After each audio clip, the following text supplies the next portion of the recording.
มนต์พระสงฆ์ได้ถวายการต้อนรับในหลวงพ่อ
ตอนนี้ก็มีญาติโยมกำลังเดินทางมาส่วนหนึ่ง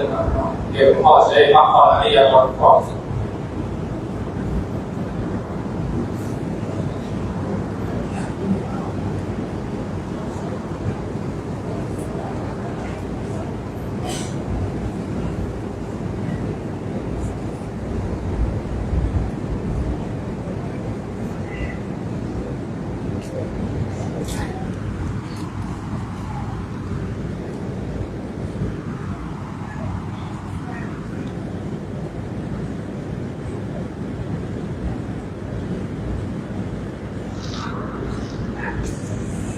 ก็ขออนุญาตเปิดไลฟ์นะคะตอนนี้ท่านเจ้าคุณพระอาจารย์ได้เดินทางมาถึงแล้วนะคะณสถานที่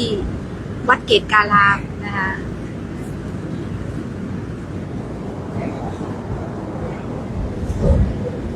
ศรัทธาญาติโยมที่เดินทางมาถึงแล้วก็เชิญเข้ามาในศาลานะครับวันนี้มีคณะนักเรียนมาร่วมเริ่มทำกิจกรรมในการปฏิบัติธรรมด้วยในวันนี้นะคะ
โอกาสนี้คิดว่าทุกสิ่งทุกอย่างพร้อมแล้ว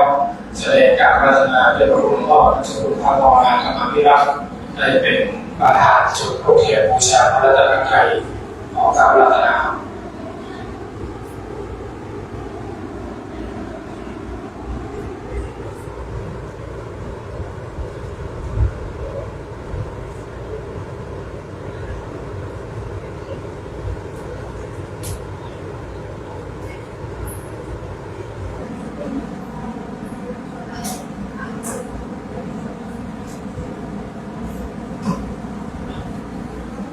นักเรียนทุกคนพนมมือ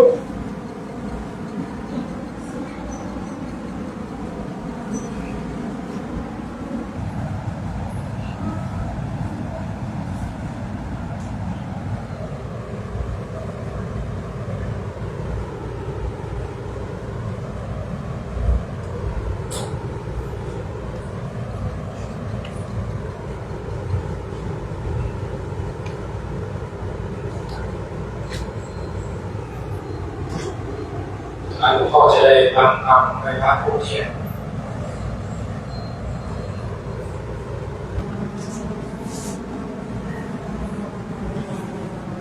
ที่เป็น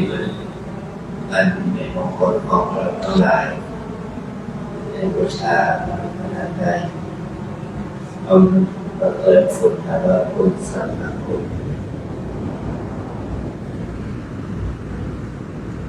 โยโตภะคะวะ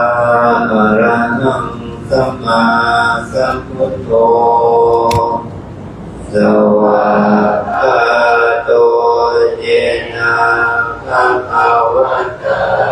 ธัมโมสุปฏิปันโนยัสสะภะคะวะโตสาวกสังโฆมายังพระ ภะวันตังสัทธัมมังสัสสังฆังอิเมหิสัพพะเรหิยะถานะหังปิเตหิอะภิปุชยามะสาธุโนภันเตภะคะวะสุจิรังปารินิพพุตโตปิปัจฉิมาชนะตาทุกขัมปะมานัสสะอิเมตัพพะเรอุปปัปปันนาคาราภูเตปฏิคันหาตุอัมมาตังเอภรตังหิตายะสุขายะอะระหังสัมมาสัมพุทโธภะคะวะพุทธังภะคะวันตังอะภิวาเท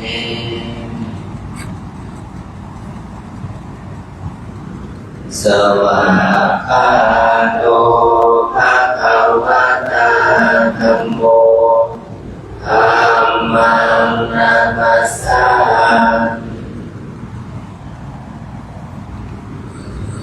สุปฏิปันโนภะคะวะโตสาวกสังโฆสังฆังนามาอันธรรมยังพุทธัสสะภะคะวะโตปุพพะภะคะวะตารังกโรมาเสนะโมตัสสะภะ ภะคะวะโตอะระหะโตสัมมาสัมพุทธัสสะนะโมตัสสะภะคะวะโตอะระหะโตสัมมาสัมพุทธัสสะนะโมตัสสะภะคะวะโตอะระหะโตสัมมาสัมพุทธัสสะอันธรรมยังพุทธานุสติยังกโรมะเทอิติปิโสภะคะวะอะระหังสัมมาสัมพุทโธเตชะจารณะสัมปันโนสุขโตโลกัมมิภูอนุตตโรปุริสธัมมัสสารทิสัทธาเทวมนุสสานังพุทโธภะคะวะอิกาเนนะวะสยวะเจตสาวะพุทเตตุกัมมังตะกะตัมมะยายะพุทโธไวยยันนะตัวนะยัตถะกาลันตะเรสัมไวตุวะพุทเตอันธรรมยังธัมมานุสติยัง กโรมาเท สวากขาโล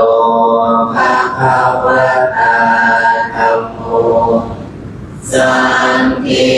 ติโกอาคาริโกเอหิปัสสิโกโอปะนายิโกปัจจัตตังเวทิตัพโพวินโยหิกายเนวาจามจิตสวะธัมเมตุธัมมังธัมมยายะธัมโมปฏิคันหาตุอัจฉยะธัมอาตานิสัพพะนิตุภะธัมเม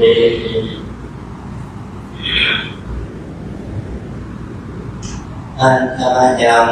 สังฆานุสตินยังกโรมเตสุปฏิปันโนภะคะวะโตสาวกสังโฆอุชุปฏิปันโนภะคะวะโตสาวกสังโฆยายาปฏิปันโนภะคะวะโตสาวกสังโฆสามีจิปฏิปันโนภะคะวะโตสาวกสังโฆยาติทังจันตาริปุริสโยคานิอันภะปุริสปุพลาเอสะภะคะวะโตสาวกสังโฆอาหุนายโยปาหุนายโยปากินายโยอัญชริการณิโยอนุตตรังปุญญเขตังโลกัสสาติกายเนวาจายมติตัสสาวะสังฆิธรรมังปัจจังเมยะสังโฆปฏิปันนาตุปฏิปันนาอารังคะอิสัมมาตุปสังเฆอันธรรมยังปฏิทานะภาคาโยปนาคาเสยาเทวตาสันติวิหารวาสินีโรเปกะเรโพธิกะเรตันหิตะหิปารัมมัทธาเนนะภวันตุปูชิตาโสติงกโรนเตทาวิหารมันเดเลเทราจามัชฌานาวกาจาภิกขโวสารามิกาทานาอัตถิอุปาสกาปามาดเตสังนิคามาจอิสราสัพพานะปุณณสุขิตาภวันตุเต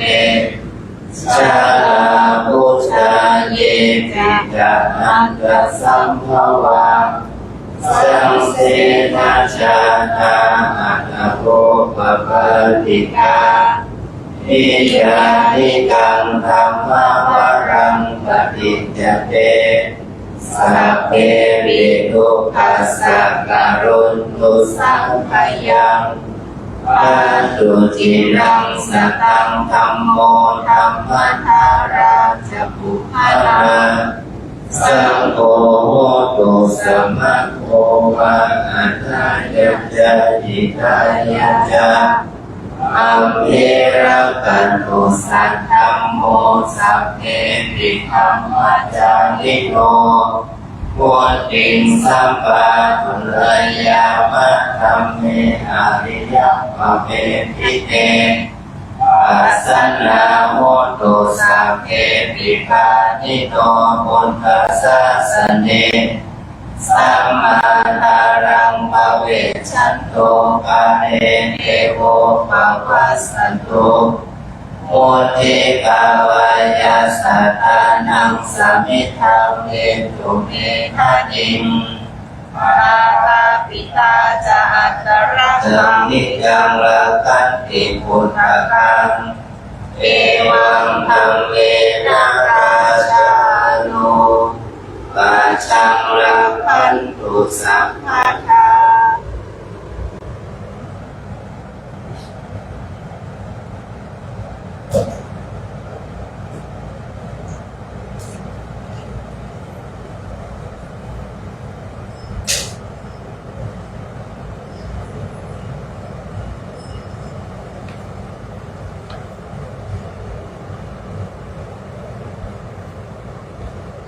นะครับก็จะได้นำที่อาสนะรับรองจากนั้นพระภิกษุสงฆ์พระพระสงฆ์สามเณรได้กราบหลวงพ่อก่อนและจากนั้นจะเป็นแม่ชีโยคีผู้ปฏิบัติธรรม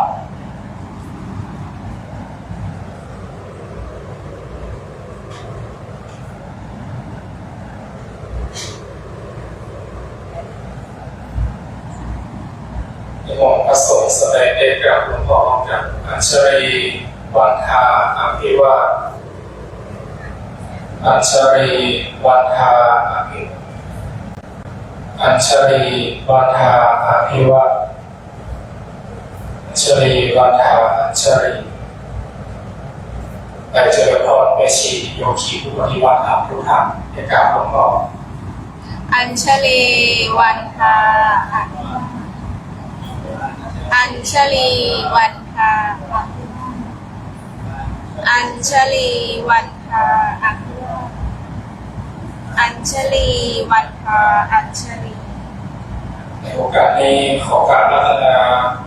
อาจารย์พระคุณอดีกาสมพรประภาสมภพจำนวนตำบลประเทศได้เข้าถวายสักการะหลวงพ่อ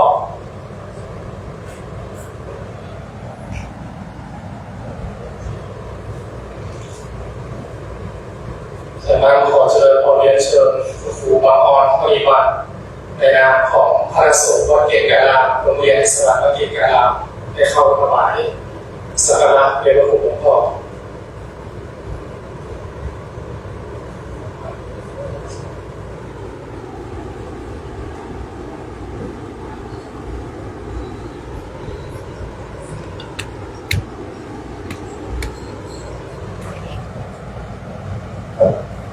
ในวันนี้มีโรงเรียนอิสระวัดเกศกาลามได้เข้าร่วมกิจกรรมกับทางพระสงฆ์อำเภอเมืองเชียงใหม่เลย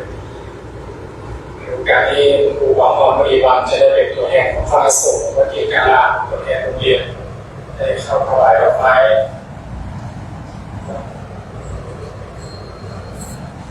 และในโอกาสนี้พอดีว่าทางโรงเรียนอิสระวัดเกศกาลามได้นำนักเรียนเข้าร่วมการแข่งขันคณิตศาสตร์การแข่งขันทักษะวิชาการและมหกรรมการจัดการศึกษาท้องถิ่นระดับประเทศพอดีว่านักเรียนของโรงเรียนเรานี้ได้อันดับที่1ของประเทศรางวัลชนะเลิศเหรียญทองฉะนั้นก่อนเลยจะได้ขอเมตตาพระบิดาจากเรียนพระคุณพ่อได้มอบทุนการศึกษาเพื่อกับเด็กชายสมพงษ์สุวรรณของการรัตนาเป็นระดับคณิตศาสตร์ชั้นประถมศึกษาที่5เป็นรางวัลชนะเลิศระดับที่1ระดับประเทศ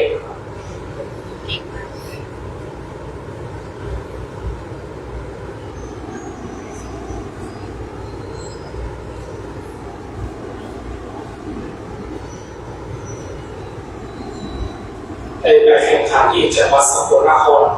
ที่ผ่านมานะครับในวันนี้ก็ถือว่าเป็นโอกาสช่วงเหมาะพอดีที่ได้มาคุณหลวงพ่อได้มาเป็นประธานก็เลยให้หลวงพ่อนั้นได้เป็นประธานในการมอบทุนการศึกษาสนับสนุนการจัดการศึกษาให้กับเด็กเยาวชน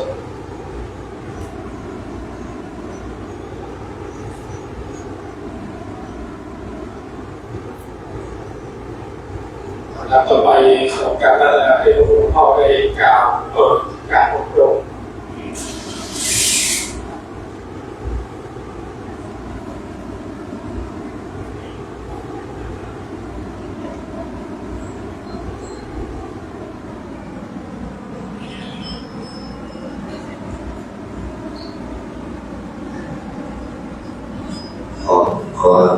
บน้อมของข้าพเจ้าจงมีแด่พระรัตนตรัยขอกราบคารวะท่านพระโคสันติเกียรติยากรเจ้าวัดวัดเกศารามท่านพระโอสมุสมพรโออาสวรเจ้าคณะตำบลวัดเกศและคณะพระภิกษุสามเณรในเขตตำบลวัดเกศขอเจริญพรคณะสงฆ์คณะแม่ชีโยคีและคณะวสโภสิกาทุกท่านรวมถึงคณะครูและนักเรียนโรงเรียนเทศบาลวัดเกศารามที่ได้มาร่วมกิจกรรมวิปัสสนาสัญจรของคณะสงฆ์อำเภอเมืองเรามาในคราวนี้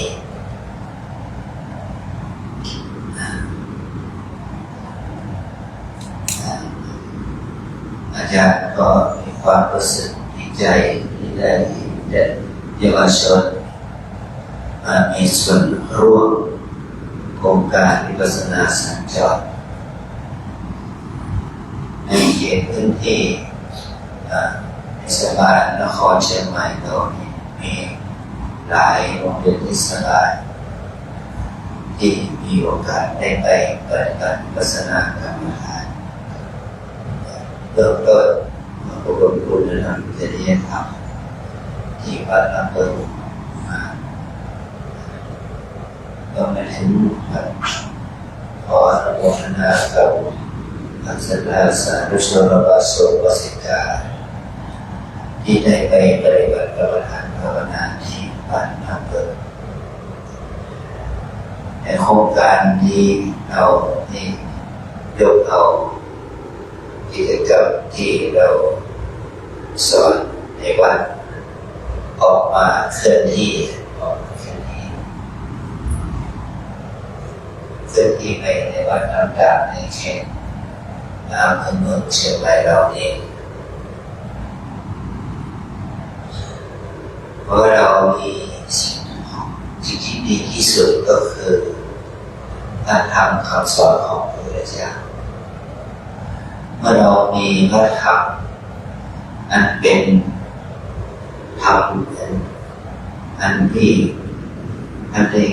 กล่าวไว้ในธรรมคุณว่าสันทิฏฐิโกเป็นธรรมอันบุคคลพึงเห็นเองอาการนิโกไม่ขึ้นกับการไม่ขึ้นกับการไปมันจะเป็นการช่วงสายไปข้ามใช่ไหมไม่ต้องขึ้นกับการที่เป็นอดีตหรือว่าปัจจุบันเอหิปัสสิโกนี่แหละเป็นธรรมที่บุคคลคนเข้ามาดูเองดูเข้ามาดูเพราะว่าเชิญพิสูจน์ดูได้เชิญพิสูจน์ดูด้วยตัวเราเองโอปัญญิโกทำนั้นเราจะต้องน้อมเอามาสู่ใจเราให้เราเอาว่าทำนั้นมาพิสูจน์ปัจจตังเวหิกับโมมยุหิแปลว่าทำนั้นเป็นธรรมที่เป็นของวิญญูชนเป็นธรรมที่วิญญูชนพึงรู้ได้เฉพาะตนนั่นหมายความว่าสัจธรรมตัวนี้วิญญูชนเขารู้ถึงคุณค่าในอดีตที่ไม่ไกลนะนักวิทยาศาสตร์ชาวอเมริกันเชื้อสายยิวชื่อว่าอัลเบิร์ตไอน์สไตน์ได้พูดว่าถ้าประเทศนี้คืออเมริกาเขามีกฎหมายบังคับให้คนนับถือศาสนาเขาเมื่อได้ถูกบังคับให้ถือศาสนาเขาจะนับถือพระพุทธศาสนาโดยที่ว่าในประเทศอเมริกามันไม่ได้มีพระพุทธศาสนามากมีมันเป็นนับร้อยเท่าพันนั้น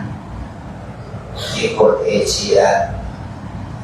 ได้ไปอยู่อาศัยนั้นแต่ไม่ใช่เป็นศาสนาของชาวอเมริกันส่วนใหญ่แต่เขาได้ศึกษากฎของธรรมว่ากฎแห่งธรรมว่าพระธรรมที่พระพุทธเจ้าสอนมันสงเคราะห์กับความรู้เชิงวิทยาศาสตร์ว่าเขาพิจารณาว่าศาสนาสากลที่ทุกคนสามารถเข้าถึงได้มันมีเพียงพระพุทธศาสนาเราก็คนที่เป็นบัณฑิตมีปัญญาอัจฉริยะเขามีความเห็นว่าหลักคำสอนของพระพุทธเจ้านั้นเป็นสากลเป็นธรรมชาติที่ทดลองการพิสูจน์ได้เนี่ยเพราะเหตุนี้อยู่นี้ชาวต่างชาติต่างศาสนาต่างภาษาจึงได้เข้ามาทดสอบพิสูจน์คำสอนของพระพุทธเจ้าโดยที่ไม่เป็นภาระของชาวพุทธเขามาเองเราไม่ต้องไปลงทุนลงแรงไปสร้างวัดวาอารามเหมือนกับคณะมิชชันนารีเป็นแพร่ทำเนี่ยเขาจะต้องลงทุนลงแรงงบประมาณไม่ใช่น้อยที่จะมาเผยแพร่ศาสนาให้คนไทยเรานับถือแต่ประเทศไทยเราเนี่ยชาวพุทธเราเนี่ยเพียงแค่ว่าให้เราเป็นตัวอย่างให้เราเป็นตัวอย่างให้เขาเมื่อภิกษุสามเณรในชีวโสภสิกาได้เราเป็นตัวอย่างให้เขาเห็นว่าก่อนที่เขาควรจะปฏิบัติตนอย่างไรเขาจะได้ความเอาเป็นตัวอย่างนะเอาเป็นตัวอย่างในปัจจุบันนี้เขาเรียกว่าซอฟต์พาวเวอร์เหมือนว่าพลังที่เราเอาไปขายนักท่องเที่ยวเขาเรียกว่าขายศิลปะวัฒนธรรมก็ให้เป็นตัวอย่างว่ากิจกรรมที่อาศัยหลักของศีลธรรมคุณธรรมเนี่ยเป็นที่ประจักษ์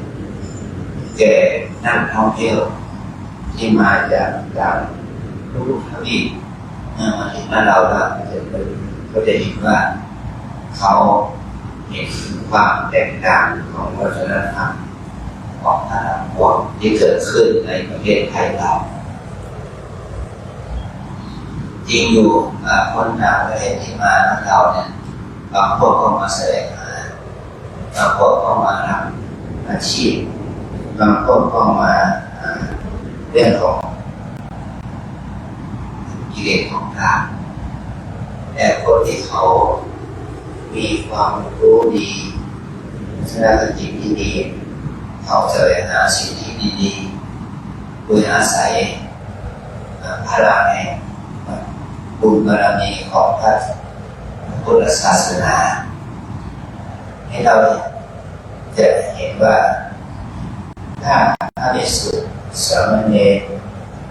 มันไม่ชีวโสภสิกาในประเทศไทยเราเนี่ยถ้าเราขาดคำแนะนำที่ดีแก่คนที่เป็นชาวชาวสานมันก็เท่ากับว่ามันเป็นการเปิดเผยความเปิดเผยสิ่งที่เป็นความบกพร่องให้เขาได้เห็นว่าเราทั้งหลายเป็นชาวพุทธเสียบาปแล้วไม่เอาความดีมาประพฤติปฏิบัติมันก็เป็นความเสียหายของ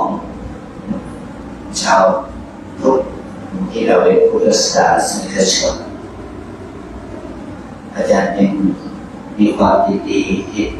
ที่คณะครูได้ให้นักเรียนเรามาร่วมกิจกรรมให้เราได้เรียนรู้ ที่ดีงามเกี่ยวกับพระพุทธศาสนาถ้าไม่ส่งสารให้เราก็เหมือนกันเราจะต้องทำตนเป็นตัวอย่างแก่พุทธศาสนิกชนในฐานะที่เราเป็นนักบวชเมื่อเราเป็นนักบวชแล้วนักบวชแปลว่าอะไรบวชแปลว่าเป็นทั่วเป็นความไม่ดีผู้สิ่งไม่อยากเป็นอะไรทุจริตปฏิทุจริตนโมทุจริตเป็นพฤติกรรมที่ไม่ดีไม่งามเมื่อเรามาเป็นพระภิกษุสามเณรเราจะต้องทำในสิ่งที่ดีให้เป็นตัวอย่างแก่พุทธศาสนิกชนทั้งหลายไม่ใช่เราจะมาเพียงแค่อาศัยอยู่วัดที่วัดเขตเป็นต้นเนาะไม่ใช่อาศัยอยู่ที่นี่อยู่วัดเฉยๆเราต้องมาอาศัยวัดเพื่อเป็นสถานที่สร้างความดีให้แก่ตนอาศัยสถานที่มาสร้างองค์ความรู้จากการเรียนให้เกิดขึ้นแก่ตนอาศัยสถานที่ที่นี่มาปฏิบัติเพื่อเป็นตัวอย่างเยี่ยงอย่างแก่เยาวชนและเด็กและเยาวชนทั้งหลายเพราะอย่างนี้เราต้องเรียนรู้สิ่งที่พระพุทธเจ้าได้ทรงมอบให้แก่พวกเราว่าพระองค์นั้นได้ตรัสไว้ก่อนปรินิพพานโลโกอนัตถภิกขุวาภิกขุณีวาอุบาสโกวาอุบาสิกาวาธัมโมจะวินโยจะเทสโตปัญญโตโสโภมะมัจจะเทนะสัจจาพระองค์ได้ตรัสว่าภิกษุณีอุบาสกอุบาสิกาทั้งหลายเมื่อเราจะคิดว่าเมื่อเราลงรับไปแล้วจะไม่มีศาสนาในอนาคตทำในวินัยใดที่เรามันจะแนวที่เราได้แสดงแนวทำนั้นวินัยนั้นแหละจะเป็นศาสนาของเธอทั้งหลายตามจากที่เราได้รับประคันไปแล้วอันนี้เป็นเครื่องบ่งบอกถึงว่าเราในฐานะเป็นพุทธศาสนิกชนเราเมื่อเอาแบบทำวินัยนั้นมาประพฤติปฏิบัติเอาแบบปริยัติศึกษาเอามาเป็นฐานรองรับผู้ที่การศึกษา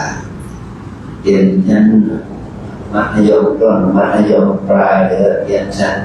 มหาวิทยาลัยตรีโทเอกความดีงามเหล่านี้ก็จะเชื่อบอกว่าเราเรียนรู้ทางโลกก็เรียนแต่เราต้องเรียนรู้ทางธรรมด้วยเพื่อที่จะเป็นตัวอย่างเยี่ยงอย่างที่ดีให้แก่พุทธศาสนิกชนส่วนอื่นอันนี้แม้แต่ผมเองสมัยเป็นเด็กนะเป็นเด็กน้อยอายุ13 ปีอายุ13 ปีกว่า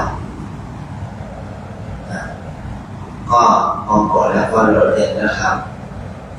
ในนักธรรมฟรีก็เจ้าว่าท่านอนุญาตให้ไปเรียนนักเรียนสามัญป.5 ป.6 ป.1 ป.2 ป.3 เรียนจนถึงม.4 ม.5 ม.6 เนี่ยเราเรียนก็เป็นเพื่อวุฒิการศึกษาของเรานี่เราก็ได้มารู้คำตอบว่าเราเรียนนี้ไม่ใช่เพื่อประโยชน์ในการศึกษาเราเองเราเรียนนี้เพื่อประโยชน์ในการที่จะรักษาศาสนาก็เลยกลับความเห็นของตนเองใหม่แต่ก่อนเราเรียนเราจะได้ศึกษาเราให้เราเป็นชาวบ้านพวกเพื่อนทั้งหลายที่เรียนตั้งแต่ผมมัธยมอะไรกันจนถึงชั้นม.6นี่นะก็เหลือ6 คนเดียวเป็น6 คนเดียวนะเรียนด้วยกันเนี่ย แล้วก็เราก็เห็นว่าการเรียนธรรมะเป็นสิ่งที่ดีเป็นบุญเป็นกุศลกับเราเองด้วยเป็นสิ่งที่มีบุญมีกุศลกับพุทธศาสนิกชนด้วยนี่พ่อครูของพระธรรมนักบวชที่เราอยู่ในพระพุทธศาสนาเขาไม่ได้ศรัทธาอะไรกับเราไม่มากไปกว่าศรัทธาในศีลศรัทธาในสมาธิปัญญาของเราถ้าเรามีศีลสมาธิปัญญาเขาเป็นความศรัทธาวัดเกียรติการาเป็นบ้านที่มีความสำคัญมากในโบราณมีโบราณมาในโบราณเป็นแบบศาลานี้เป็นศาลาประเภทคุณก็สร้างมาตั้งแต่ปี2510 กว่าปีมาแล้วมาถึงทุกวันนี้อาศัยความเข้าใจในหลักการก่อสร้างอาศัยความเข้าใจในการดูวัสดุในการก่อสร้างมันจึงแข็งแรงมาจนถึงทุกวันนี้มีท่านก็คงบอกว่าได้ดูแล้วก็ไม่ได้เปลี่ยนอะไรมากเป็นแค่ทาสีทาอะไรก็มันก็ทนได้เพราะเห็นว่าการก่อสร้างอาศัยการก่อสร้างออกแบบดีนะออกแบบดีมันก็แข็งแรงมั่นคง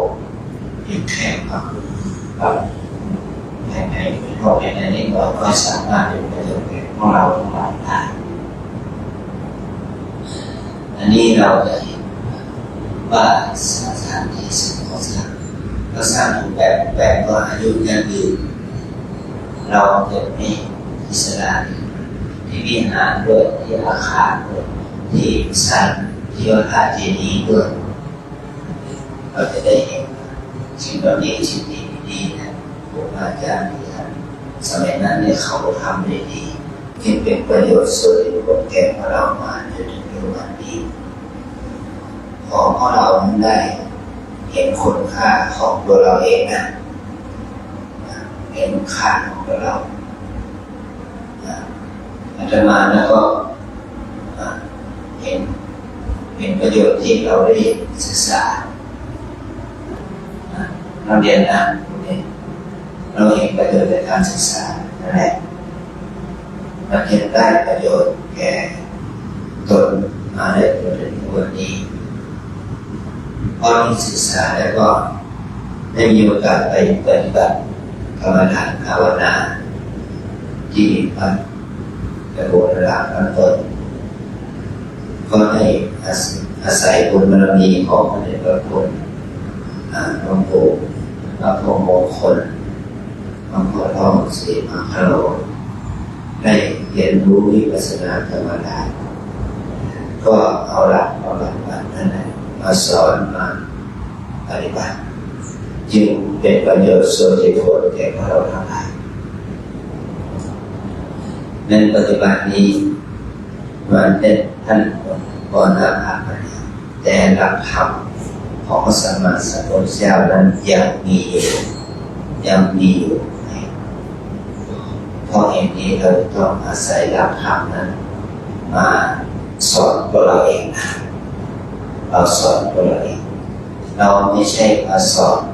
ใครให้เราทั้งหลายลูก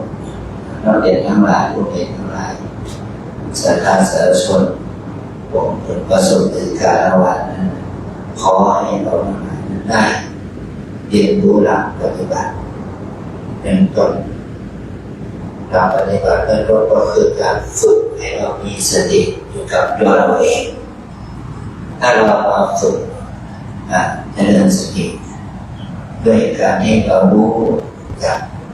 กายใจของเราเองนั่นแหละมันจะเป็นเครื่องบ่งบอกถึงคุณภาพชีวิตของเราได้ในโยมที่มาของอาตมานะเขาเป็นโยคีที่มาจากต่างหมู่บ้านจากอำเภอต่างจังหวัดเขามาที่วัดน้ำเปิดนะ ยอมเรียกมาอยู่ที่บ้านเปิดมา3 คืนขึ้นไป3 คืน5 คืน7 คืน15 วัน1 เดือนแล้วคนมีเวลาว่างไม่ทำกันโยมนี้ก็เอาหลักธรรมในหลักปฏิบัติมาสอนใจตัวเองเรียนเป็นเครื่องบ่งบอกว่าในขณะที่เราทั้งหลายเนี่ยได้มีโอกาสได้เอาพระธรรมคำสอนของพระเจ้ามาปฏิบัตินั่นเป็นสมามันจะทำให้พระธรรมเกิดขึ้นในจิตใจของเราถูกมาแต่ว่าเรามีพระพุทธรูปเรามีพระธาตุเจดีย์เรามีโบสถ์วิหารนั่นจริงที่แล้วแต่สิ่งเหล่านี้มันจะมีคุณค่ากว่าเราก็เมื่อเราเอาหลักธรรมนั้นมาปฏิบัติมันจะเป็นประโยชน์สุดที่คนแก่ของเราทั้งหลายให้ก่อให้เกิดความยั่งยืนความเจริญของเราในโอกาสที่เราจะได้ประสบที่นี่นะเรื่องว่าการปฏิบัติวิปัสสนากรรมฐานนั้นเป็นการฝึกให้เรารู้จักตัวเราให้รู้จักกายใจของเราเมื่อเรารู้จักกายใจของเรานั้นเราจะทำให้เรานั้นเกิดบุญภาวนาบุญกุศลนี้เราเรียกว่าบุญภาวนาเมื่อบุญภาวนาเกิดแล้วก็จะทำให้จิตใจเราระงับดับความฟุ้งซ่านโลภโกรธไปได้แม้แต่ลมหายใจหนึ่งเมื่อเรามีสติมีสติมันก็มีค่าท่านเราโดยเรียกว่าแม้แต่ขนาดไก่ตกปีกโมแรกดิบชากกระดิ่งโมนี่แหละแม้ว่าจะมันมีเวลาเป็นเพียงน้อยแต่เราเอาสิ่งเหล่านี้เอามาเป็นที่ตั้งของสติฝึกลมหายใจเข้าออกเมื่อเราทำอย่างนี้ก็จะทำให้มหากุศลเกิดขึ้นเรียกว่าบุญภาวนาเกิดขึ้นเนี่ยความดีงามก็จะเกิดขึ้นกับเราทั้งหลายขอให้เราทั้งหลายนั้นได้โอนิบุญคือความดีสามประการความดีขั้นฐานจะมาเราให้น้ำให้เครื่องดื่มให้สถานที่แก่การแต่การนั้นนี้เรียกว่าบุญฐานการที่เราเป็นพระเป็นสมณสูตรสามเณรมาเป็นพุทธศาสนิกชนนุ่งขาวห่มขาวหรือนุ่งชุดที่ทำหัวเป็นของดอกไม้เป็นการนุ่งกันผมที่เรียบร้อยเราแล้วมาปฏิบัติมาเดินมานั่งมาฟังคำเพราะว่าคำแนะนำเนี่ยก็ถือว่าเราได้กุศลได้บุญกุศลที่เกิดจากการฟังธรรมก็เป็นบุญแล้วแต่ถ้าจะเป็นบุญมากขึ้นก็เป็นบุญที่เราได้ฝึกจิตอบรมจิตให้อยู่กับการยืนเดินนั่งนอนให้อยู่กับยืนเดินนั่งให้อยู่กับการหายใจเข้าออกบุญที่เกิดจากการที่เรามีสติมีสมาธิมีความเพียรอยู่กับการหายใจเข้าออกนี่แหละหายใจเข้าครั้งหนึ่งมีสติหายใจออกครั้งหนึ่งมีสติอันนี้นั่นแหละเขาเรียกว่าบุญภาวนาบุญภาวนาเป็นขออนุโมทนาคุณงามความดีนี้ที่พระสงฆ์และก็ประสบปฏิการได้มาร่วมกิจกรรมมาบวชได้มากิจกรรมคือศาสนาสัจจะที่วัดทิพย์รามนี้และขอแสดงความยินดีกับท่านพระครูและท่านพ่อหลวงท่านทั้งปวงและพระภิกษุสามเณรลูกและก็คณะแม่ชีโยคีและคณะครูทั้งในทุกคนที่ได้มาแสดงความมีน้ำใจเกี่ยวกับนำเอาชีวิตเอาสัสบงเลยเอามาเป็นเครื่องปฏิบัติบูชาเราพระรัตนตรัยขอโมนิยมเป็นพระบาทเดชะภาวะปัจจัยอุปถัมภ์คำจุนให้ ให้เราทำอะไรเดินในพระพุทธศาสนาสมาปฏิบัติเรื่องความรับรู้เกิดปฏิบัติเป็นที่สุดจงเกิดผลแก่พวกเราทั้งหลายจงยุบพัฒนากันด้วยเถิดสาธุ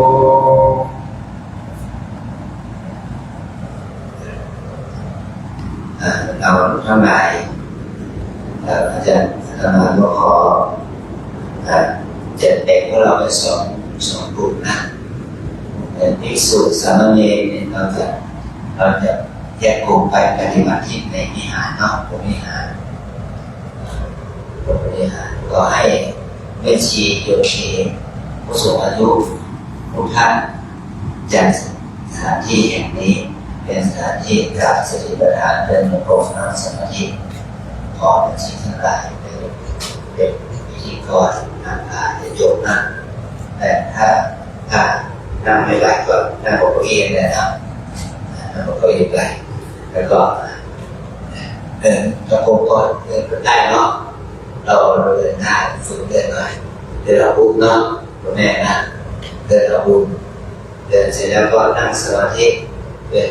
นั่งสมาธิก็นั่งบนเก้าอี้นั่นแหละเมื่อเราเดินโกนั่งสมาธิจนเวลาประมาณ3:30เราทั้งหลายก็ขึ้นไปในวิหารเนาะ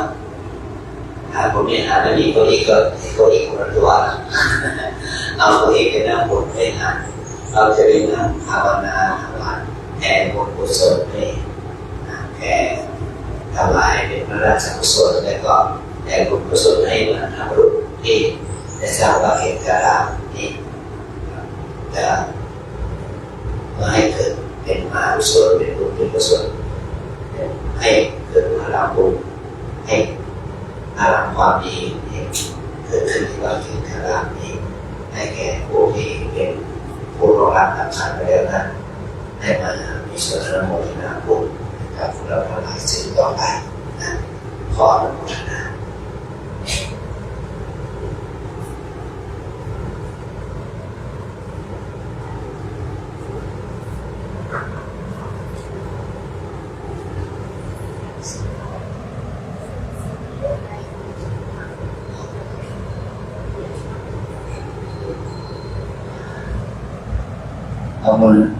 เอาเยอะที่คนพอถวายให้ทำให้แก่หลวงพ่อก็แก่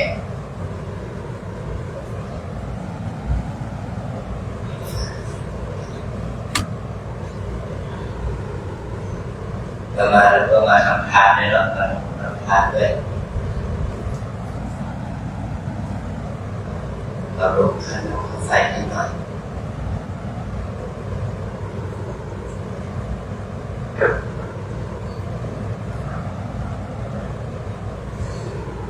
เจนะก่อนเด้อยะถาวาริวาหาปุราปาริปุเรติสาคลังเอวะเมวะอิโตทินังเวทานังอุปกาปฏิอิสิตังปฏิตังตุมหังคิปะเมวัสมิสโตสัพเพปุเรนตุสังกปาจันโทปนะระโสยถามณิโชติระโสยถาเอวะปุถุสัมปติสามิติและอัจจไนวันีปะเกตวันดีดิยีอันพิเศษเก็บงานหมายเวรันจะบุญโครงการวิปัสสนาสัญจรคณะสงฆ์อำเภอเมืองเชียงใหม่จะดำเนินงานโดยสำนักงานเจ้าคณะอำเภอเมืองเชียงใหม่ก็ได้สนองของไปทุกแต่งพร้อมนำมายังปัจจัยใดการทำลายคนตรงนี้เพื่อจะบำรุงสถานที่แห่งวัดเกศการามนั้นอยู่อย่างนี้พอเราได้นานบุญส่วนบุญส่วนกุศลไปหาเจ้ากรรมนายเวรเทวบุตรเทวดาบอกเกิดเหตุเกิดญาติกาอยู่มารักษาและอนุโมทนาดังภาษาบาลีว่าอายุวัฏโกธนะวัฏโกสิริวัฏโกยัสสะวัฏโกปะระวัฏโกวันนะวัฏโกสุขวัฏโกโหตุสัพพะสัพพิติโยวิวัสสันตุสัพพะโลกวินาศสันตุมาเตภ ภาวะตนละประโยชน์สุขีติกายุโกภาวะอภิวาทนาสีลิสานิจังพุทธาปัญญายิโนยตาโรธรรมาวันติอายุวันโนสุขังภะลัง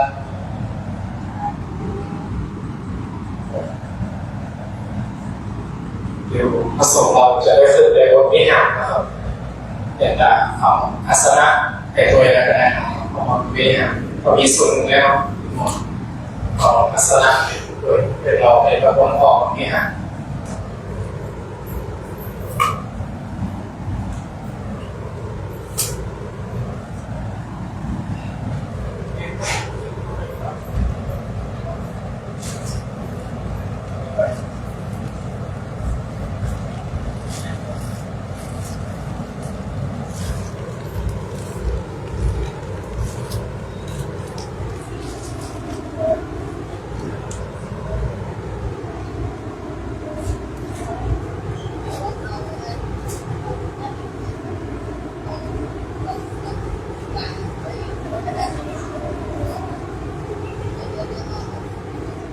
กันแถวอยู่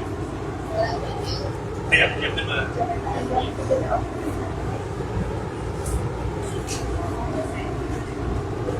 เดินแถวกันเดียว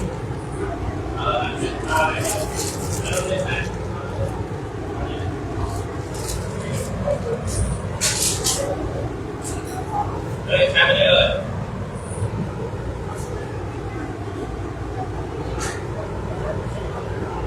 จะขออนุญาตใช้เสียงนะคะเดี๋ยวเราจะจับเป็น3 กลุ่มเอานักเรียนกลุ่มหนึ่งขวามือเนาะแล้วก็คณะสัตยาแล้วก็ยูคีก็เอารวมเป็น3 กลุ่มขอยูคีและเราอยู่ทางซ้ายมือแล้วคณะสัตยาที่เดินได้นะคะที่เดินได้นั่งได้ให้ใช้เวลาเดินได้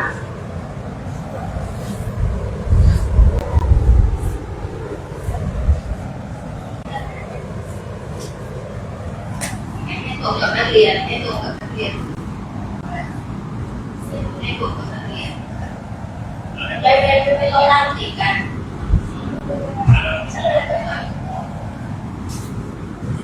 เดี๋ยวคณะสัตยาที่เดินได้ที่นั่งได้เดี๋ยวเรามานั่งกันนะคณะสัตยานะคะ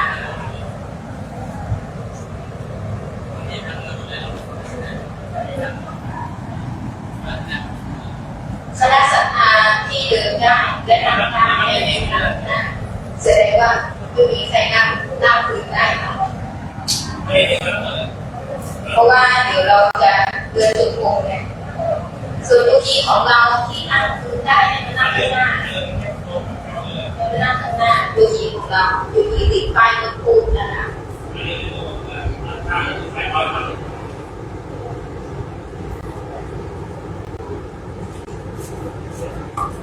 ไม่กลับ10 หาร 4หรอไม่กลับ10 หาร 4หรอ แล้วพาที่ยืดก่อนยืดแถว สนะนี่จะออกเลย แล้วก็สนออก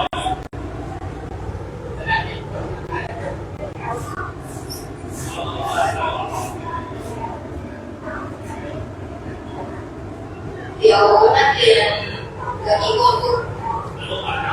นักเรียนมาอยู่ด้านหลัง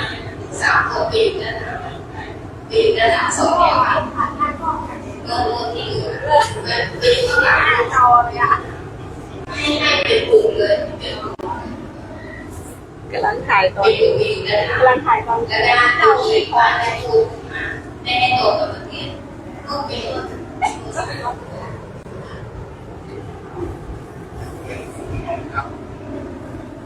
เพราะมันไลฟ์สดไปแชร์ไปที่เพจวันนะคะแชร์ เดี๋ยวจะได้ถึงพี่เนาะถึงพี่ใช่ไหมถึงพี่ต้องเป็นวิทยากรนะนำเราไปสิตอนนี้กำลังจัดแถว แยกแถวหมดเลย แล้วขอเป็นคณะสัตยานั่งเก้าอี้มานั่งด้านตรงนี้เพราะว่าเดี๋ยวเราจะเดินจุกงกับ10 คณะ4 พร้อมกันถ้านั่งตรงจุดนั้นเราจะมองไม่เห็นนะคะเรามาดูกลุ่มกัน แล้ว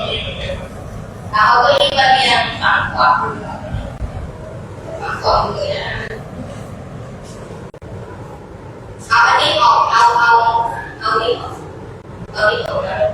เอาเสือออกก่อนเอาเสือออกผ้าเสือเก็บเสือเก็บจากยางคนก็เลย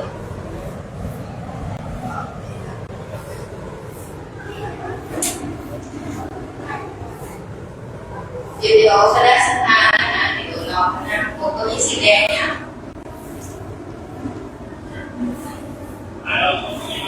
เดี๋ยวจะมีคณะไม่ชีเนาะจะเป็นผู้ดูแลในการกล่าวเดินจุกเดินสมาธิแต่จะให้ตัวพี่ต้องเป็นผู้นำกล่าวใช่ไหมคะเอาที่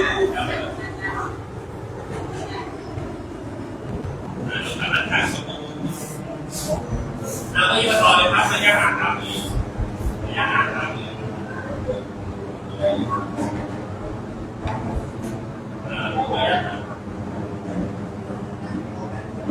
คือจะได้เป็นโมฆะครับห่างตัวนั้นครับตอนนี้นั่งเลยเอาหน้าของเราไว้ข้างหน้าตรงขวามือลูกขวามือขวามือเอาไว้บนเสือเอาหน้าขวาหน้าไปบนเสือดึงเสือไปทำร้อนเราสมานทำแล้วนะการที่เป็นเรียบร้อย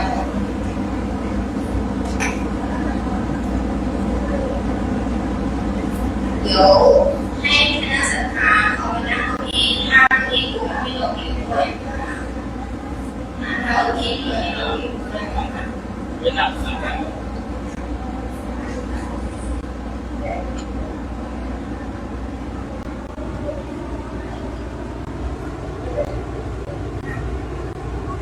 ท่านไปบนขนาดนั้นอาจารย์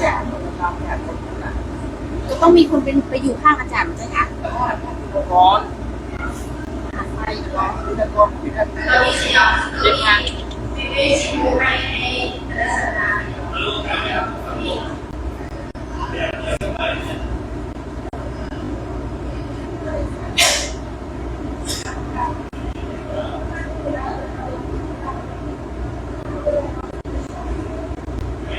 เวลาเรานั่งแล้วเป็นผู้คณะจะดูสวยงามแล้วเวลาถ่ายรูปออกมาจะไลฟ์สดส่วนอื่นไลฟ์สดออกทั่วประเทศเลยค่ะ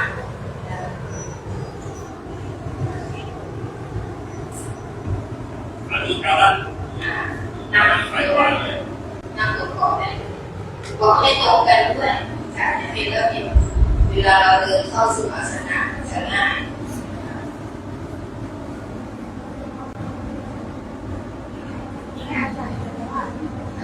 จะเริ่มดึงการ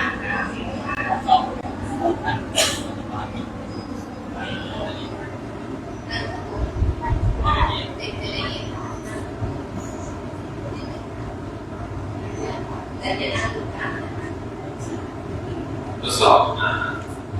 พร้อมยังดูเราใส่ความตรงนะพลังงาน เราขอตัวอย่างวิชีครับด้านหน้าแม่ชีปุ๊บมาหน้าผู้หญิงหน้านักเรียนผู้หญิงเชียร์ช่วยตรงไหนคะ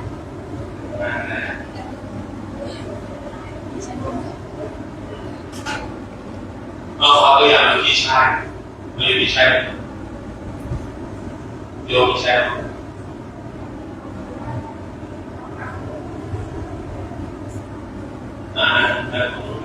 หน้าเลยพอนะ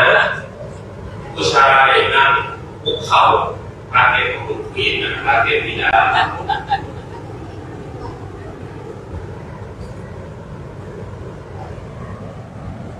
ผู้หญิงพระเทพธิดาเอามือไว้ที่หน้าแขนของเราเราจะใช้คำบริกรรมว่านั่งหนอนั่งหนอ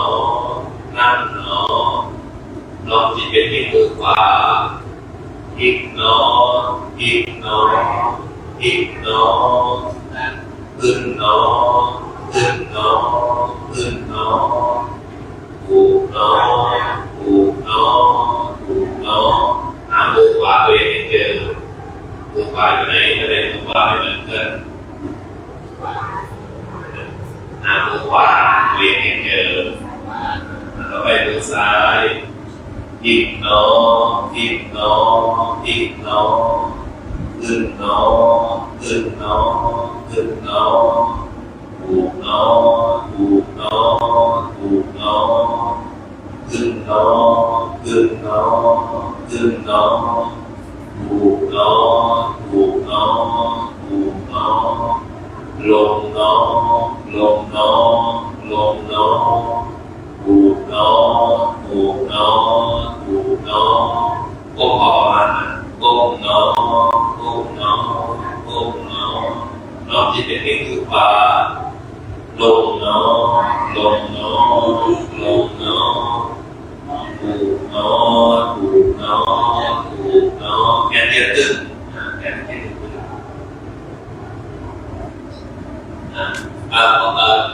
ท่านที่นั่งบนเก้าอี้เอามือไว้ที่หน้าแขนเอามือตั้งฉากอยู่ต่อไปความหนอความหนอความหนอต่อไปมือซ้ายลงหนอลงหนอลงหนอถูกหนอถูกหนอถูกหนอความหนอความหนอความหนอก้มหนอก้มหนอก้มหนอหน้าผากแตะพื้นถูกหนอถูกหนอถูกหนออยู่ในท่านี้ก่อนนะผู้หญิงมาถูกแล้วเราไปผู้ชายให้ศอกกับเขาชนกันยืดแขนไปไกลๆให้ศอกกับเขาเป็นเส้นตรงศอกกับเขาต่อกันมุกข้างหน้าศอกกับเขาต่อกันให้ศอกกับเขาได้ต่อกันยืดแขนไปไกลๆมุกคนที่สามมุกผู้ชายคนที่สามเดี๋ยวนะนี่ศอกกับเขาต่อกันนี่โอเคต่อไปเงยหนอเงยหนอเงยหนอแขนเทียบตึงแขนเทียบตึงน้องจิตที่มือขวาอีกหนออีกหนออีกหนอขึ้นหนอขึ้นหนอขึ้นหนอถูกหนอถูกหนอถูกหนอต่อไปมือซ้ายอีกหนออีกหนออีกหนอขึ้นหนอขึ้นหนอขึ้นหนอถูกหนอถูกหนอถูกหนอขึ้นหนอขึ้นหนอขึ้นหนอถูกหนอถูกหนอถูกหนอนิ้วมือเริ่มชิดนะพยายามให้นิ้วมือแล้วก็ปูห่างให้เหมือนโป่งเลยต่อไปลงหนอลงหนอลงหนอถูกหนอถูกหนอถูกหนอก้มหนอก้มหนอก้มหนอลงหนอลงหนอลงหนอแค่เทียบตึงถูกหนอถูกหนอถูกหนอแค่ตึงอย่างนี้ความหนอความหนอ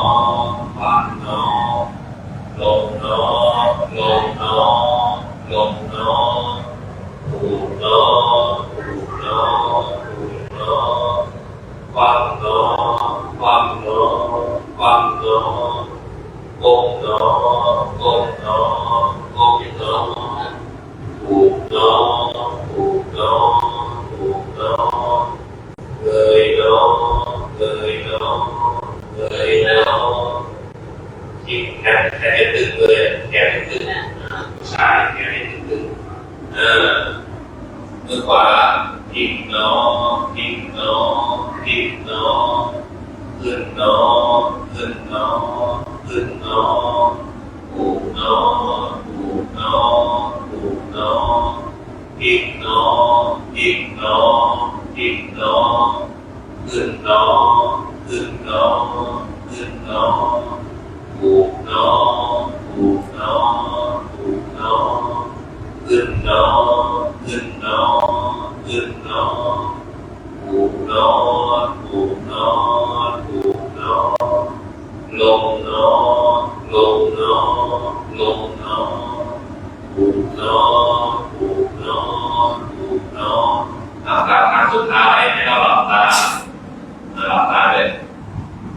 สังเกตดูอาการที่มือ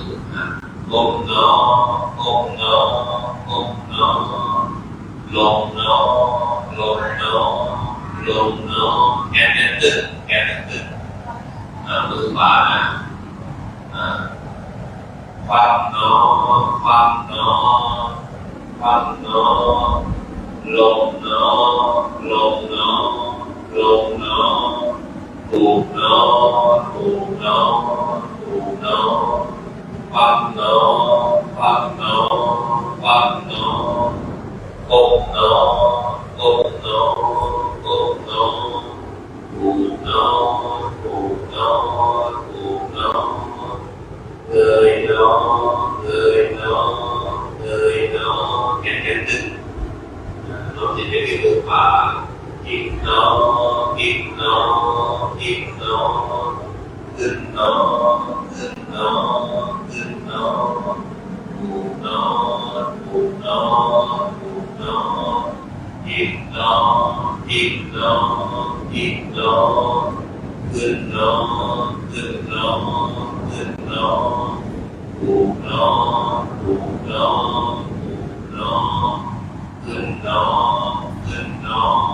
ขึ้นหนอถูกหนอถูกหนอถูกหนอลงหนอลงหนอลงหนอถูกหนอถูกหนอถูกหนอไปหลังเราต้องกดลงเราไปเลื่อนมือมาลงที่แขนของเรานะมือขวาก่อนลงหนอลงหนอลงหนอถูกหนอถูกหนอถูกหนอ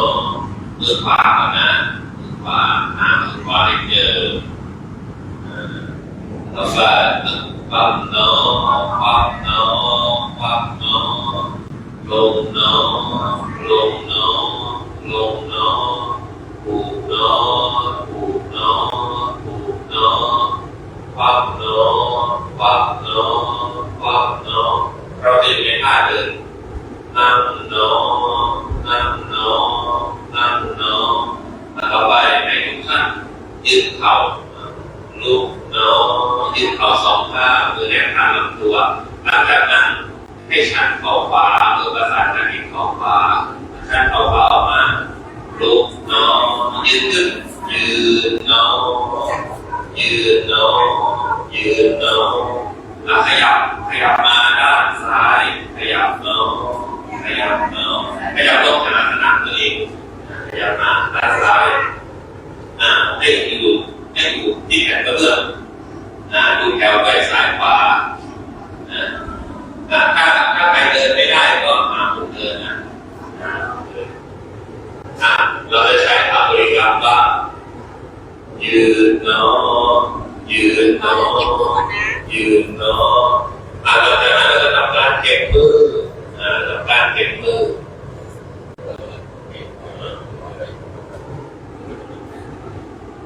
เดี๋ยวเดินไปครับนะเราจะม้วนเดี๋ยวเก็บมือเลยใช้คำบริกรรมว่ายืนหนอยืนหนอยืนหนอน้องที่เป็นที่มือซ้ายยกหนอยกหนอยกหนอไปหนอไปหนอไปหนอถูกหนอถูกหนอถูกหนอต่อไปมือขวายกหนอยกหนอยกหนอไปหนอไปหนอไปหนอถูกหนอถูกหนอถูกหนอยืนหนอยืนหนอยืนหนอระยะที่หนึ่งขวาย่างหนอซ้ายย่างหนอพร้อมแล้วเข้าขวาก่อนนะขวาย่างหนอเข้าขวาเข้าซ้ายต้องติดขึ้นห้ามเปิดส้นซ้ายย่างหนอขวาย่างหนอซ้ายย่างหนอขวาย่างหนอซ้ายย่างหนอขวาย่างหนอ สายยาโนวายาโนสายยาโนก้าวสุดท้ายนะวายาโนก้าวสุดท้ายคือเท้าต้องเสมอกันนะ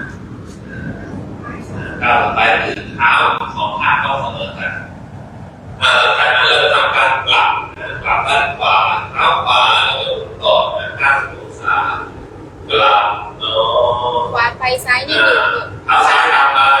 กลับโน ซ้ายชิดขวา เท้าขวา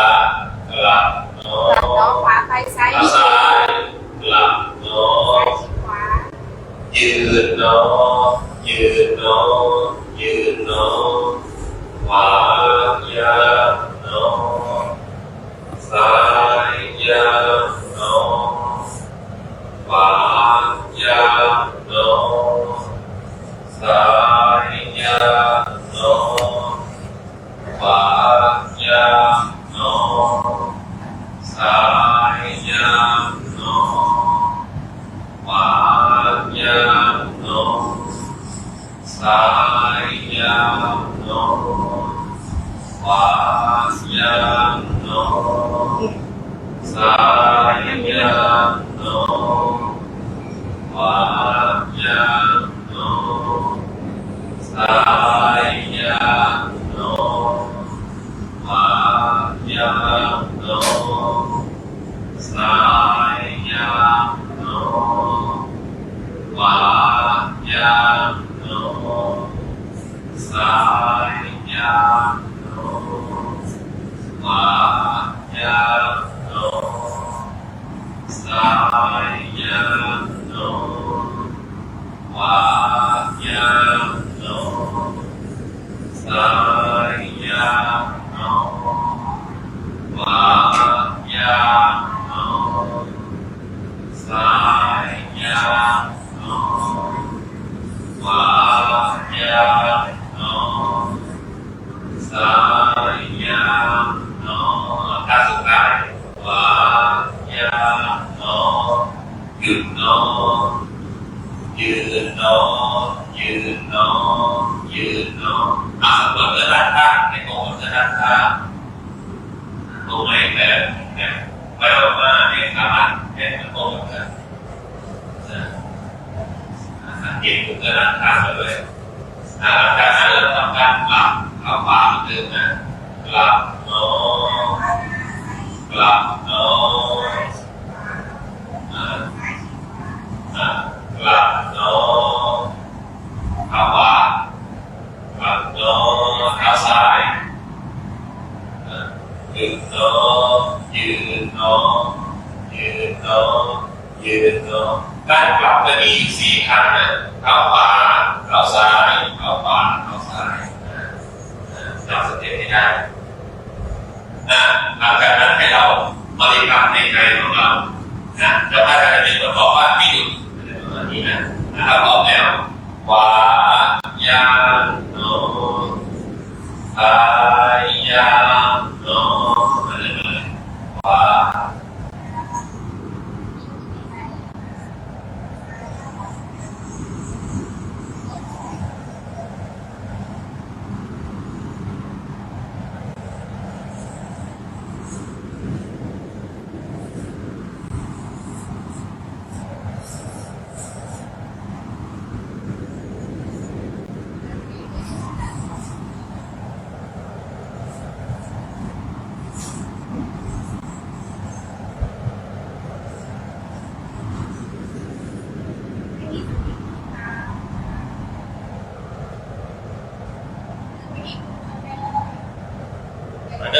เดินขึ้นมาเลย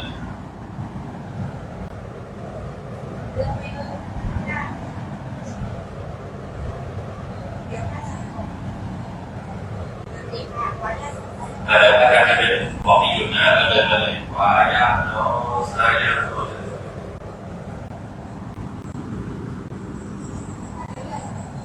ให้ก้นก้าวเท้ายาวเลย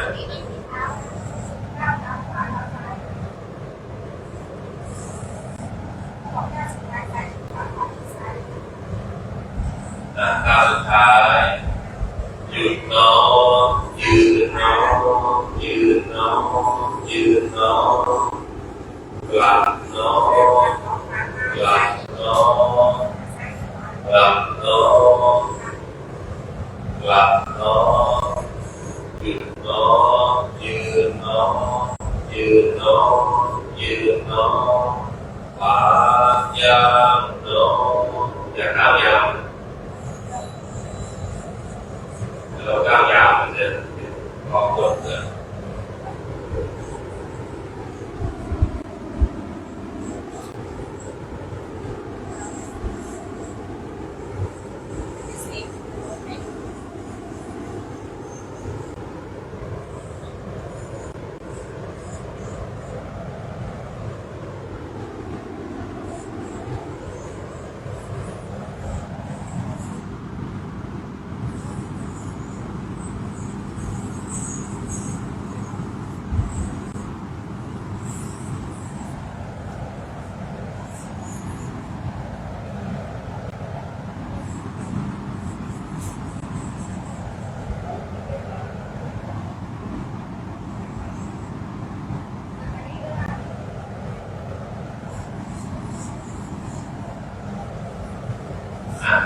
ก้าวสุดท้ายก้าวเสมอกันยืนเนาะยืนเนาะยืนเนาะยืนเนาะหลับเนาะก้าวขวาหลับเนาะก้าวซ้ายหลับเนาะหลับเนาะยืนเนาะยืนเนาะยืนเนาะยืนเนาะวายามเนาะ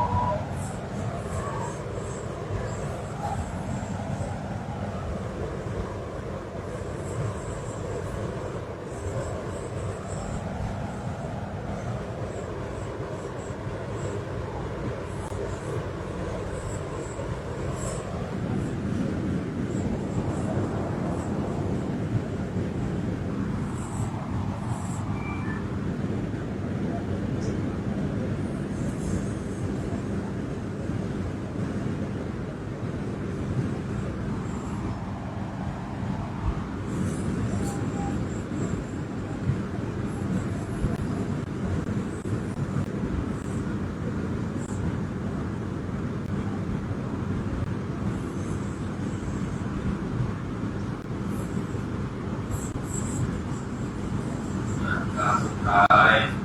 ยืนเนาะยืนเนาะยืนเนาะยืนเนาะหลับเนาะหลับเนาะหลับเนาะหลับเนาะยืนเนาะยืนเนาะยืนเนาะยืนเนาะวายามเนาะสายยามเนาะ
ก้าวสุดท้ายยืนเนาะยืนเนาะยืนเนาะยืนเนาะหลับเนาะหลับเนาะหลับเนาะหลับเนาะเนาะยืนเนาะยืนเนาะยืนเนาะวายามเนาะสายยามเนาะยามเนาะ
ยืนหนอ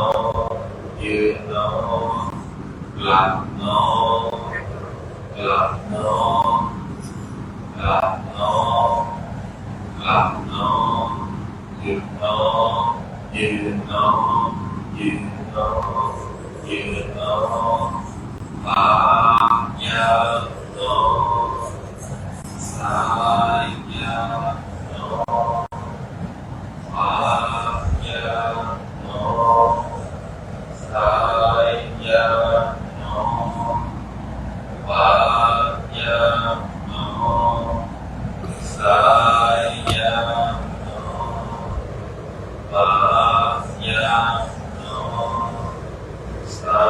ยยาหนอปายาหนอสายยาหนอปายาหนอสายยาหนอปายาหนอสายยาหนอปายาหนอสายยาหนอกัสไตปายาหนอหยุดหนอยืนหนอยืนหนอยืนหนอหลับหนอหลับหนอหลับหนอหลับหนอหยุดหนอยืนหนอยืนหนอยืนหนอปายาหนอสายยาหนอปายาหนอสายยาหนอปายาหนอสายยาหนอปายาหนอสายยาหนอปายาหนอสายยาหนอกัสไตปายาหนอหยุดหนอยืนหนอยืนหนอยืนหนอต่อไปให้เราขยับไปที่หน้าอาสนะของเราขยับหนอขยับหนอขยับหนอเรายืนที่ด้านหน้าอาสนะตัวเองยืนที่ด้านหน้าเราลงมาจากอาสนะลงมาแล้วไปยืนหลังจากนั้นเรากลับการเก็บมือขวาก่อนเพราะว่ามือขวาทับซ้ายอยู่ใช้เราบริกรรมว่ายืนหนอยืนหนอยืนหนอน้อมจิตไปที่มือขวายกหนอยกหนอยกหนอมาหนอมาหนอมาหนอถูกหนอถูกหนอถูกหนอก็เป็นซ้ายยกหนอยกหนอยกหนอมาหนอมาหนอมาหนอถูกหนอถูกหนอถูกหนอสำหรับคนที่นั่งลงกับพื้นนะให้เราไปเท้าซ้ายไปด้านหลังมือประสานกันที่ข้อขวานั่งหนอยืดเข่าสองข้างนั่งหนอให้เอาเท้าไขว้กันเท้าสองข้างไขว้กันเราก็ค่อยนั่งลงนั่งหนอเราไขว้กันเอาแค่นั้นเรานั่งลง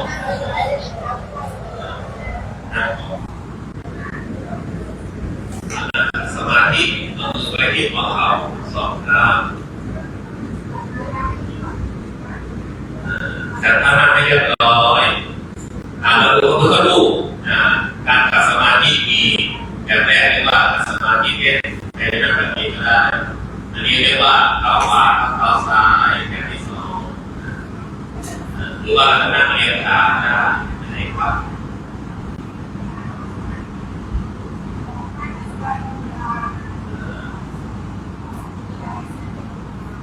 มือไปที่หัวเข่าทั้งสองข้างเราจะใช้คำบริกรรมว่านั่งหนอนั่งหนอนั่งหนอน้อมจิตไปที่มือซ้ายยกหนอยกหนอยกหนอมาหนอมาหนอมาหนอ อิกหนออิกหนออิกหนอ ลงหนอลงหนอลงหนอถูกหนอถูกหนอถูกหนอต่อไปขวายกหนอยกหนอยกหนอมาหนอมาหนอมาหนออีกหนออีกหนออีกหนอลงหนอลงหนอลงหนอถูกหนอถูกหนอถูกหนอนั่งหนอนั่งหนอนั่งหนอมาหลับตานั่งหลับตาดูลมหายใจหายใจเข้าก็รู้ว่าหายใจเข้าหายใจออกก็รู้ว่าหายใจออกถ้าใครดูท้องได้ก็ท้องก็รู้ว่าท้องยุบก็รู้ว่ายุบอันนี้คือหน้าที่เราจะไปสักพักหนึ่งนะในพระเจ้าในน้องแท้สีนะ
จะใช้คำมีคำว่านั่งน้อนั่งน้อนั่งน้อน้อมจิตไปที่มือขวายกน้อยกน้อยกน้อมือขวาอยู่ไหนไปน้อไปน้อไปน้อวับน้อวับน้อวับน้อลงน้อลงน้อลงน้อปูน้อปูน้อปูน้อไปทางซ้ายยกน้อยกน้อยกน้อไปน้อไปน้อไปน้อวับน้อวับน้อวับน้อลงน้อลงน้อลงน้อถูกน้อถูกน้อถูกน้อนั่งน้อนั่งน้อนั่งน้อทำให้ลืมตาขึ้นถ้าใครเห็นมือของตัวเองเคลื่อนไปตอนที่เราหลับตานั่นเรียกว่าวิปัสสนาเรากดดูรู้ตามการของตัวเองเคลื่อนไปนั่นแหละคือวิปัสสนาต่อไปก็จะกวนการปฏิบัติการอีกหนึ่งครั้งเปิดการปฏิบัติการอีกหนึ่งครั้งเพื่อเป็นการสอบก็ได้ใครจะจำได้จำได้มากน้อยแค่ไหนเราจะใช้คำบริกรรมว่านั่งหนอนั่งหนอนั่งหนอเราทำอย่างมือไปข้างหน้า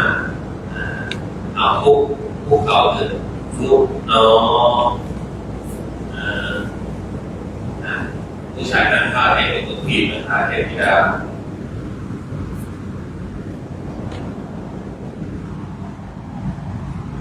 เราเรียนการสอบยังไม่ได้เราจะใช้คำบริกรรมว่าเอามือไว้ที่มือไว้ที่หน้าแข้งที่หน้าแข้งนั่งนอนั่งนอนั่งนอเริ่มทุกอย่างที่มือขวาพลิกนอพลิกนอพลิกนอขึ้นนอขึ้นนอขึ้นนอถูกนอถูกนอถูกนอขึ้นนอขึ้นนอขึ้นนอมือขวาอยู่เด็กเขาจะเกี่ยวกับซ้ายล่างขึ้นนอขึ้นนอขึ้นนอถูกนอถูกนอถูกนอขึ้นนอขึ้นนอขึ้นนอถูกนอถูกนอถูกนอลงนอลงนอลงนอถูกนอถูกนอถูกนอก้มนอก้มนอ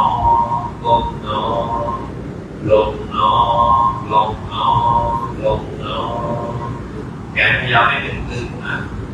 ถูกนอถูกนอถูกนอวับนอวับนอวับนอลงนอลงนอลงนอถูกนอถูกนอถูกนอวับนอวับนอวับนอมือเราสองข้างเราการมือโป้งออกมานิ้วของแม่มือของเราการมาในแบบนี้ให้มันประกบกันแบบนี้แล้วเราก็พับเก็บเข้าไปมืออย่างไรอย่างนี้มืออย่างนี้อย่างนี้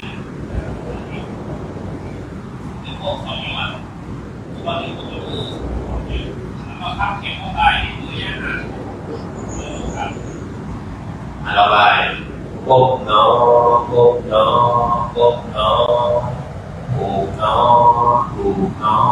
ถูกนอผู้ชายอย่าลืมสอบต่อเข่าผู้หญิงทำถูกแล้วท่านี้ของเราผู้ชายสอบกับเขาต้องชนกันเราไปเอ้ยน้อเอ้ยน้อเอ้ยน้อแกนตึงได้ยินคำว่าเอ้ยคือแกนเราตึงน้องจิตไปที่มือขวาพลิกน้องพลิกน้องพลิกน้องขึ้นน้อง ขึ้นหนอขึ้นหนอถูกหนอถูกหนอถูกหนอพลิกหนอพลิกหนอพลิกหนอขึ้นหนอขึ้นหนอขึ้นหนอถูกหนอถูกหนอถูกหนอขึ้นหนอขึ้นหนอขึ้นหนอถูกหนอถูกหนอถูกหนอลงหนอลงหนอลงหนอถูกหนอถูกหนอถูกหนอก้มหนอก้มหนอก้มหนอลงหนอลงหนอลงหนอถูกหนอถูกหนอถูกหนอพักหนอพักหนอพักหนอลงหนอลงหนอลงหนอถูกหนอถูกหนอถูกหนอพักหนอพักหนอพักหนอก้มหนอก้มหนอก้มหนอถูกหนอถูกหนอถูกหนอเลยหนอเลยหนอเลยหนอพลิกหนอพลิกหนอพลิกหนอขึ้นหนอขึ้นหนอขึ้นหนอถูกหนอถูกหนอถูกหนอพลิกหนอพลิกหนอพลิกหนอขึ้นหนอขึ้นหนอขึ้นหนอถูกหนอถูกหนอถูกหนอขึ้นหนอขึ้นหนอขึ้นหนอถูกหนอถูกหนอถูกหนอลงหนอลงหนอลงหนอถูกหนอถูกหนอถูกหนอก้มหนอก้มหนอก้มหนอลงหนอลงหนอลงหนอถูกหนอ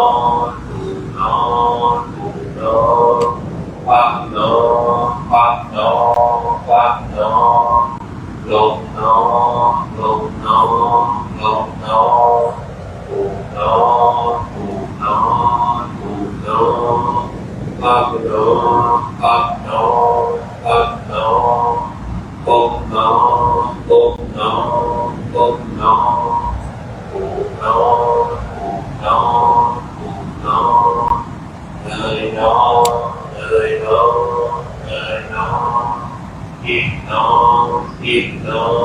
พลิกหนอ เดี๋ยวเราจะย้ายสถานที่เนี่ยเป็นโรงวิหารนะคะก็อาจารย์ท่านเจะคุณได้นำคณะสงฆ์นะคะสามเณรนะคะปฏิบัติที่บนวิหารนะคะวัดเกียรติการาม พลิกหนอพลิกหนอพลิกหนอขึ้นหนอ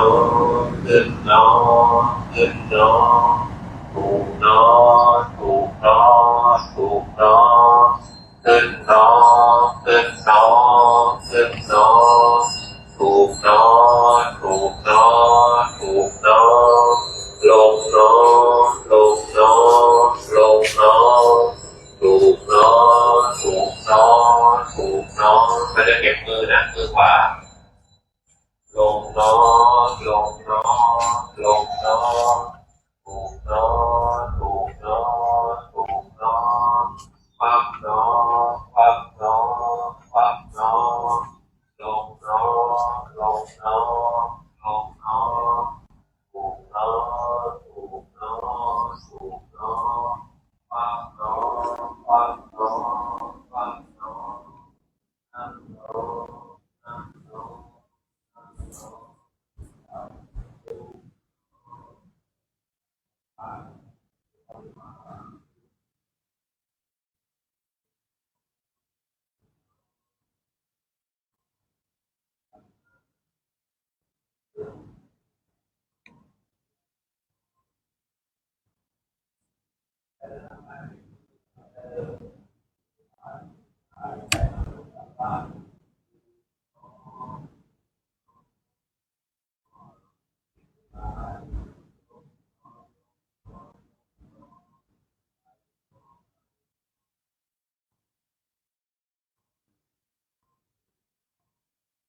เ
Bye.